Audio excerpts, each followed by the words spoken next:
Hi, Michael Force here again with Rise. We are on lesson number 11, the Digital Marketing Mastery course here. Let's talk about the power of profits, staircase pricing and marketing. This is one of the biggest things that most people get wrong when they're pricing out their products. They want to think, oh, well, I'll create a real inexpensive. It's just not the case. It just doesn't work well.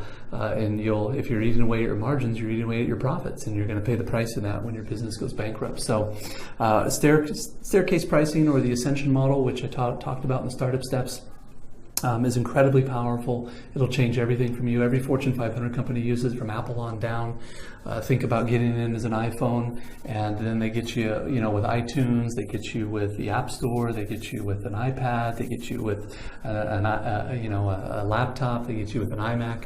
That's all stair-step pricing, and it's incredibly powerful because there is going to be a segment of your customer base that will continue to buy from you. Some people will only buy the initial product, but other people, there's a percentage in the populace or the marketplace that will always buy a higher priced item. So again, you can see we did that with Digital Altitude as well, because there will always be someone who will buy Apex, there will always be someone who will buy Peak, there will always be someone who will buy Ascend, there will always be someone who buys Rise and Base and Aspire.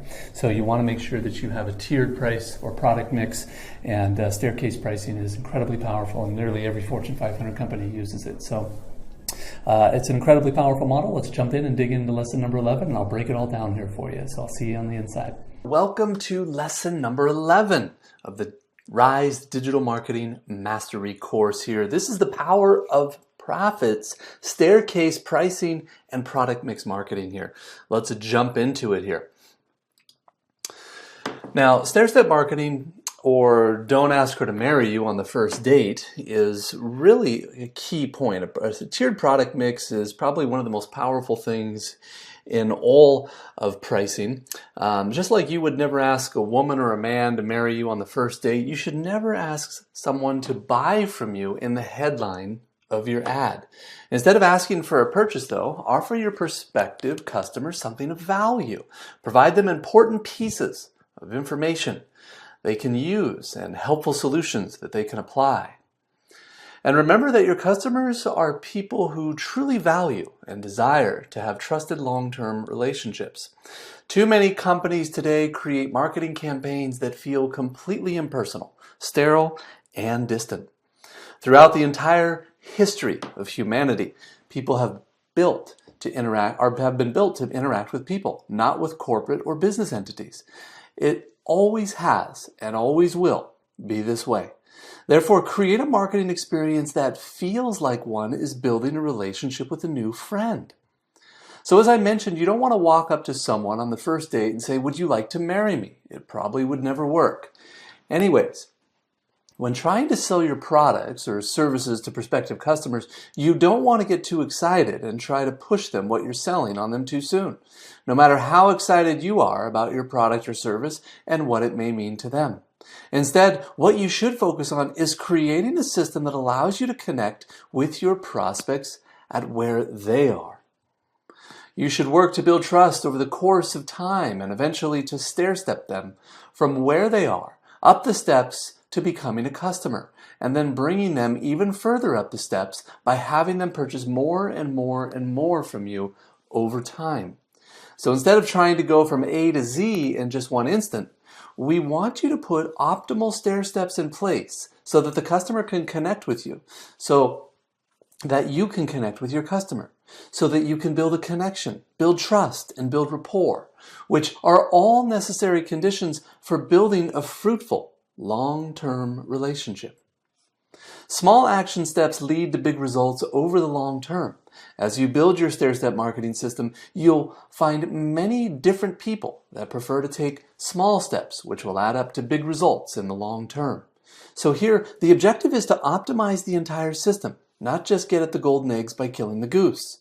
You see, when you act too aggressively or too pushy in a way that we're obviously trying to get to sale too soon, what we often do is scare off the prospect, just like we might scare off a potential mate if we approach them too aggressively. Moreover, we shouldn't consider our tactics or strategies success just because we made the sale.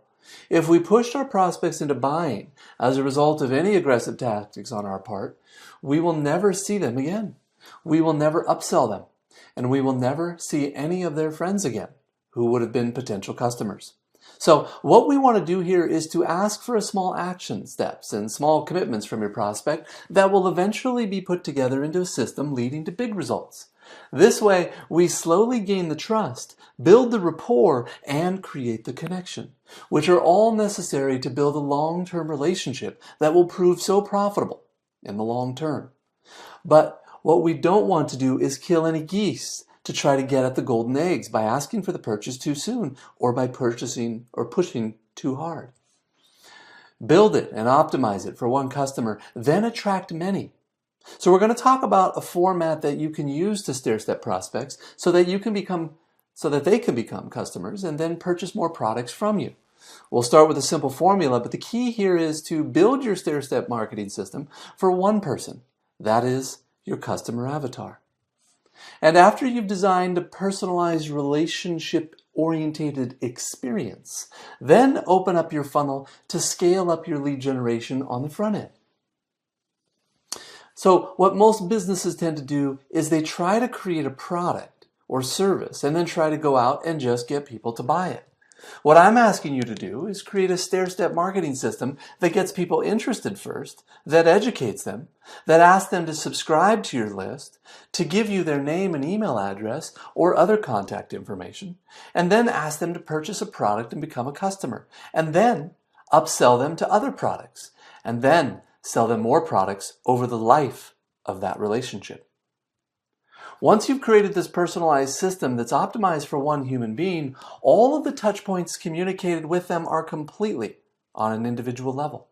Allow them to feel like they're the only one this was created for, where every detail of it feels like one human was thinking about them, and once it has been optimized and tested, then you scale your business up by pouring more leads into the front of the system.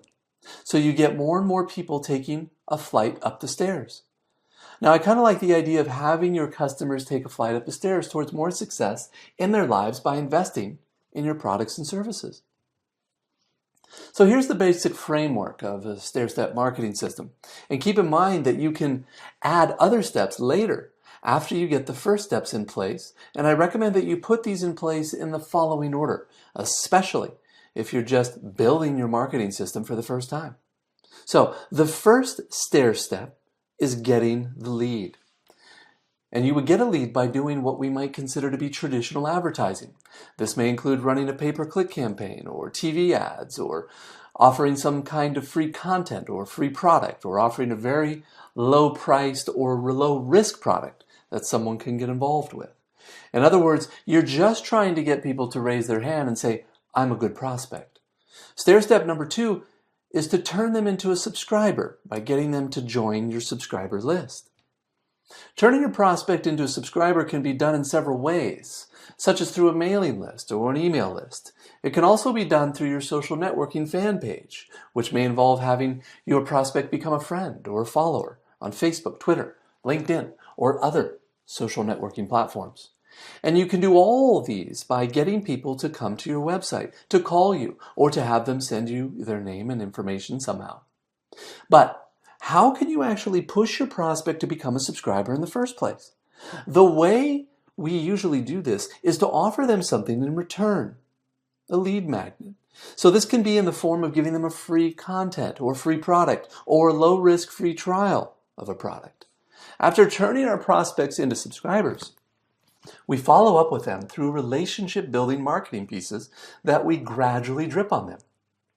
We would send them valuable education and content in the form of newsletters, training, classes, and promotions. And if successful, we'll turn them into customers, which is our third stair step. When someone actually gives us money, it is at this particular point that they become our customer. A customer gives us money in exchange for the value that we're offering in the form of our product or service. Now comes step 4, which involves upselling. Here's an absolutely crucial for you to understand that you have a small window of opportunity while your prospects are becoming customers, while they're giving you money. This window of opportunity must be taken advantage of, meaning that we must do our best to offer them more products and services. All you have to do here is to offer an additional product or service or a higher end package to everyone that's purchasing from you. By simply doing this, you'll find that typically 20% or so, give or take a little bit depending on other factors, but usually around 20% will accept the upsell. Now this could be a really, really big deal. To understand the implications of this, let's take a quick example. Let's say that you're selling your first product at $100 and you have an upsell to a high-end product that's $1,000. And 20% of the people that buy your $100 product take the $1,000 product. Well, consider that you've done 10 sales, just 10 simple sales. In addition to the $1,000 you make off of your basic product, 10 times 100, each sale equals 1,000, right? But because of the upsell, you will also have 2 extra sales of your high-end product at $1,000 each, which would be an extra $2,000. This means that you've made 3 times as much simply because you offered your high-end product. This means that each sale that you've made is on average worth $300 instead of $100. This is an amazing and very effective way to increase your sales and profits simply by upselling, by just offering additional products or services while your customer is buying. And then comes step 5, which consists of your so-called back end. In other words, remarketing other products and services. And much less costly and more effective to sell more products and services to the customers you already have, rather than going out and getting new customers. So, when we want to make sure to follow up by offering our products and services that we help our customers become even more successful. All right, so let's go through these steps again. Number 1, go out there and get leads. According to marketing guru Seth Godin, the way to do this is by running what's called interruption marketing. You can run ads, you can advertise on search engines, you can create valuable and informative content videos and articles that lead back to your website, in which turn increase your listings and rankings on search engines. You can also partner with others who have lists. But while doing this, there's a key factor that you must never forget, which is to always promise results, benefits, and relief. Now, step 2 is capturing a subscriber. In order to do this effectively, you've got to sweeten the pot. As soon as someone comes to your website, or if they call you, encourage them to opt in to your email list. To mail list, you can use direct mail as well. In return for opting in, offer free videos, PDF reports, a free analysis, a newsletter. You can offer all kinds of different yummy cookies for your prospects in exchange for opting in. And once they're in, you must immediately begin by sending value to these new subscribers in order to communicate them that you're one of the good guys, that you truly understand their situation and their needs, and that you genuinely want to help them.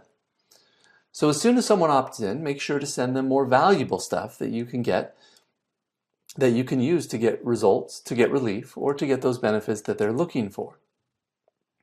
Now comes step 3, converting them to a customer. After your prospects opt in and become customers, continue sending valuable tips and information content that builds credibility, trust, and motivation on the part of your prospect. And if you recall, I talked about the importance of educating your prospects regarding the urgency of acting now, educating them about problems that arise if they keep delaying in solving a certain problem, and educating them about the advantages of taking action now. Therefore, it is important that you include in your marketing communications occasional special offers that contain additional value bonuses and promotions. For instance, every once in a while, tell your customers that if you order today, I'm going to add this bonus, or I'm going to do a special promotion. Furthermore, invite your prospects to interact with you to take advantage of user-generated content. One of the things that I like to do is ask my prospects to ask the people on my list to send me questions, to send me their stories, and often I'll use this in my content and my follow-up emails. And of course, here, when converting to a customer, you need to create sales letters, sales material, and other conversion materials, which we'll be learning about more in this program. Now for step 4, upselling at a point of purchase. The highest probability of getting someone to buy something from you is when they're already buying something else from you during a purchase.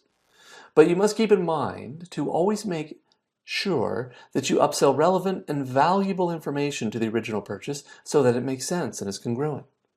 To illustrate this, let's say that I'm selling a book about dating.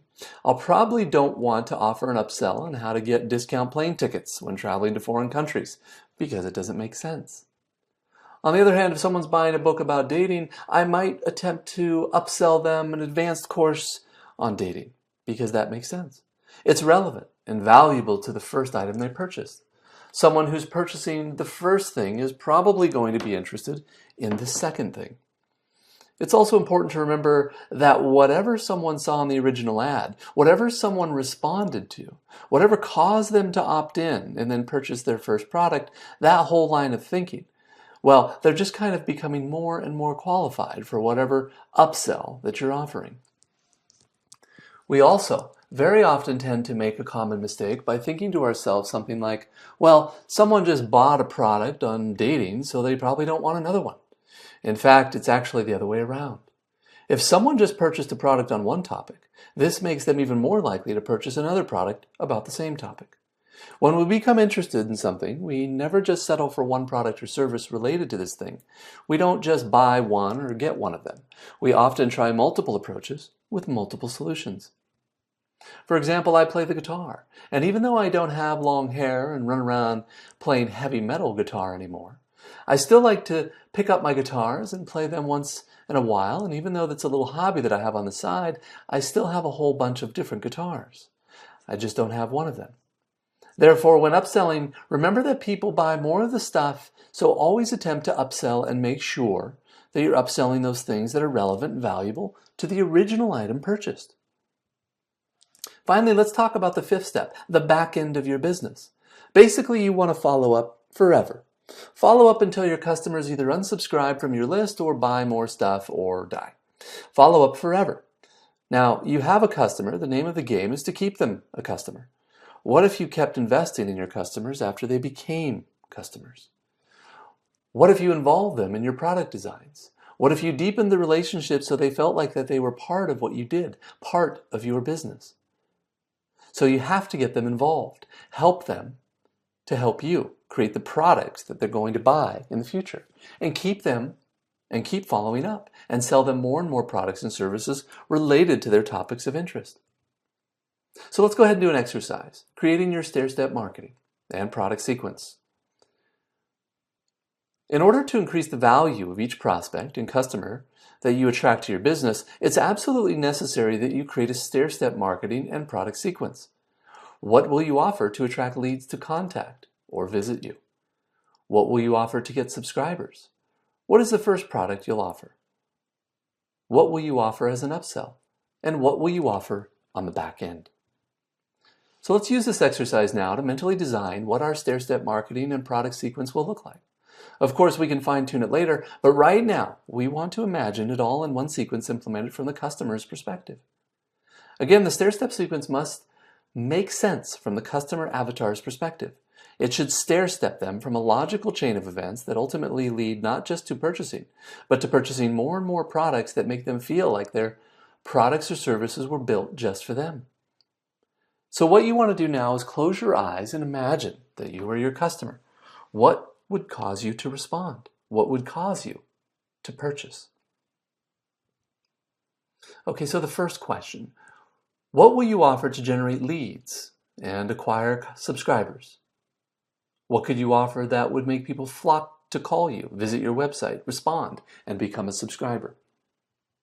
Next, what is the first product that your customer should buy in order to start their relationship with you? What's the first product that can start off the relationship with little risk, but one that could be best get you involved with as a customer? Next, what product will you upsell? And then what will you offer next after someone becomes a customer? What are the next products that someone should purchase after the first product?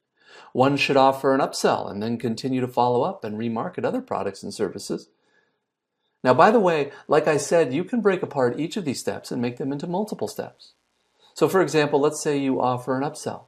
Once you've got one upsell in place, make sure you are working to add another one so that after someone accepts one upsell, offer, you are prepared to ask them for an additional one. I sometimes have people come to some of my websites and buy every single one of my products. They just say yes, one after another, after another, after another. Why? I mean, every once in a while you get someone who's interested in the topic and has a lot of money. And those jackpots can be very, very valuable. So you can take each of these steps and break them down into additional steps. So let's start working on these 3 questions, and I will see you on the next lesson. Take care, and we'll see you there.